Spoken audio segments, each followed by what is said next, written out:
MLA కారంపూడికి చేరుకోక మునిపే ఆ SC కుటుంబం అనేది కారంపూడి అటువైపున ఉంటే ఊరికి అటువైపున వాళ్ళ ఇల్లు ఉంటే ఆ ఊరు ఎంటర్ కాకమునిపే తనని అడ్డగించడము, అక్కడే గొడవ జరగడము, గొడవ జరిగేది టౌన్లో జరుగుతూ ఉంది, ఇక్కడ నుంచి ఇక్కడ అడ్డగించినారు. అసలు సిఐ అనే నారాయణ స్వామి అనే ఈ సిఐతో కనీసం ఎమ్మెల్యే కనీసం తటస్థ కూడా పడలేదు. కనీసం చూసిన దాఖలాలు కూడా లేవు వీళ్ళిద్దరు. ఆ రోజు ఆయన ఉండేది వేరే గొడవలో వేరే లొకేషన్ టౌన్ మధ్యలో గొడవ జరుగుతా అంటే ఆయన ఉన్నాడు, టౌన్ మొదట్లో ఈయన ఉన్నాడు. అసలు ఆయన తటస్థపడలేదు. ఆయన మీద ఆ గొడవ జరిగేటప్పుడు ఇటువైపు నుంచి అటువైపు నుంచి పడ్డాయి. చిన్న రాయి తగ్గించొచ్చేమో బహుశా. ఆయన చిన్న రాయి కాబట్టి అసలు ఆయన మరుసటి రోజు ఆయన అదే రోజు మెడికల్ లీగల్ కేసు కూడా పెట్టలా. అంటే ఎంత చిన్న ఘటన అది, జరిగిందో లేదో కూడా తెలియదు. మే 14న జరిగితే 9 రోజుల తర్వాత అంటే మే 23వ తారీఖున ఆయనకి ఏదో జరిగిందన్నట్టుగా సిఐ హత్యాయత్నం కేసు పెట్టడం జరుగుతూ ఉంది రామకృష్ణ నాయుడు. కనీసం సీన్లో కూడా నేను వ్యక్తిని ఇది అన్యాయం కాదా అని అడుగుతా ఉన్నా. అసలు ఇన్సిడెంటే జరిగిందో లేదో కూడా తెలియదు. ఇన్సిడెంట్ నిజంగానే జరిగిందంటే మే 14న జరిగిందంటే మే 15వ తారీఖున మెడికో లీగల్ ఎందుకు పెట్టలేదు? 17వ తారీఖున కేంద్ర ఎన్నికల సంఘం 17వ తారీఖు నుంచి 20వ తారీఖు వరకు పల్నాడు ఏరియాలో ఆ సిట్ బృందం తిరిగి ఇన్సిడెంట్ జరిగిన ప్రతి అంశం మీద రిపోర్ట్ ఇచ్చింది. ఆ రిపోర్ట్ ఇచ్చిన దాంట్లో ఆ సిట్ ఇచ్చిన రిపోర్ట్లలో ఎందుకు రాలేదు? మరి ఈ రకంగా ఒక మనిషిని హత్యాయత్నం కేసు మీద బిగించడం ధర్మమేనా? ఇంకొక కేసు కూడా తన మీద హత్యాయత్నం కేసు పెట్టాడు.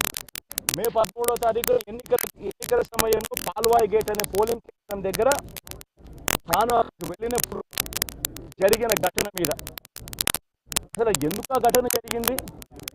ఏదన్నా కొద్ది గొప్ప కనీసం ఆలోచన చేసే వాళ్ళు ఎవరైనా ఆలోచన చేయాలి కదా.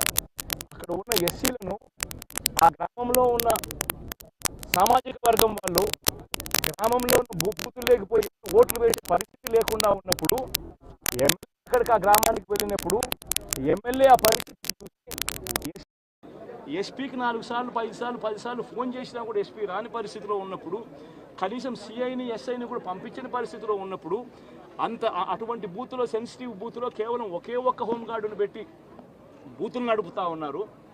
అటువంటి పరిస్థితిలో అన్యాయం జరుగుతూ ఉందని చెప్పడం కోసం, అన్యాయం జరుగుతూ ఉన్న వాళ్ళ పక్షాన్ని నిలబడడం కోసం ఎమ్మెల్యే లోపలికి పోయి ఈవీఎంను పగలగొట్టే కార్యక్రమం జరిగింది. ఎందుకు ఈవీఎంలో నిజంగానే ఎమ్మెల్యేనే రిగ్గింగ్ చేసుకుంటా ఉంటే ఎమ్మెల్యేకి అక్కడ నిజంగానే ఎమ్మెల్యే పరిస్థితి అంత బాగుండింటే ఎందుకు ఎమ్మెల్యే ఈవీఎం పగలగొడతాడు? అక్కడ పరిస్థితి బాగలేదనే కదా, అన్యాయం చేస్తూ ఉన్నారనే కదా. అక్కడికి పోయినప్పుడు అన్యాయం చూశాడు కాబట్టే కదా ఈవీఎం పగలగొట్టాడు. ఆ ఈవీఎం ఏదైతే పగలగొట్టిన కేసులు ఏదవుతుందో తనకు బెయిల్ వచ్చింది. ఈరోజు తాను బెయిల్ అక్కడ లోపల ఉన్నది ఈవీఎం పగలగొట్టిన కేసులో కాదు, తను లోపల ఉన్నది ఈవీఎం పగలగొట్టిన కేసులో. అన్యాయం జరిగింది అని చెప్పి, అన్యాయం జరుగుతూ ఉన్న పరిస్థితిలో ఎమ్మెల్యే అక్కడికి పోయి అడ్డుకునే కార్యక్రమంలో జరిగింది అని చెప్పి కోర్టులు కూడా గుర్తించాయి కాబట్టి తనకు బెయిల్ వచ్చింది. కానీ మళ్ళీ ఆ తర్వాత ఏం జరిగింది? ఆ ఇన్సిడెంట్ జరిగిన 10 రోజుల తర్వాత, ఆ ఇన్సిడెంట్ జరిగిన 10 రోజుల తర్వాత అంటే మే 23వ తారీఖున ఎమ్మెల్యే అక్కడికి వెళ్ళి హత్యాయత్నం చేశాడట. అదే పోలింగ్ బూత్లో హత్యాయత్నం చేశాడంట. ఎవడన్నా బుద్ధునోడు ఎవడన్నా నమ్మదానికి ఉందయ్యా? ఎవడన్నా ఎమ్మెల్యే అనేవాడు అక్కడికి పోయినప్పుడు వాళ్ళు చేస్తూ ఉన్న రిగ్గింగు, ఎమ్మెల్యే దానికి అడ్డుకునే కార్యక్రమం చేస్తూ ఉంటే ఎమ్మెల్యే అక్కడికి పోయి ఎమ్మెల్యే హత్యాయత్నం చేస్తాడా? చెప్పడానికైనా హద్దు పొద్దు ఉండాలి కదా. 10 రోజుల తర్వాత ఎమ్మెల్యే హత్యాయత్నం చేశాడని చెప్పి కేసు పెడతారు 10 రోజుల తర్వాత.